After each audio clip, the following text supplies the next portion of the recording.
Ja siin ta on, klassikaline tubli Eesti mees, elu on kontrolli all ja kõik on plaanipärane. Tundub, et algus on paljulubav ning õhtu möödub rahulikult. Aga mis nüüd? Tähelepanu kõik eestimaalased. Oluline teadaanne. Ootamatu sündmuste pööre. Kõigil õppekogunemise kutse saanutel ilmuda ette antud ajaks kogunemispunkti. Jah, õppus on ammu teada, mehed on juba teel. Milline üllatusmoment, sest kalender ei vastagi ju tegelikkusele. Tekib küsimus, et kas ta suudab selles kitsas ajaraamis kõik ära organiseerida ning aega jõuda. Mida ta teeb, kuidas ta selle olukorra lahendab?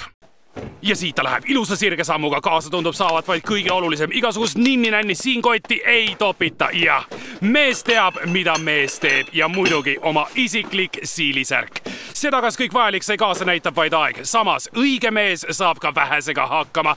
Ja viimane pingutus, kas tal on meeles need asjad. Nimesilt ikka kaasa, et tulemuse kirja saaks ja läinud ta ongi. Milline organiseeritus, milline mees ja super!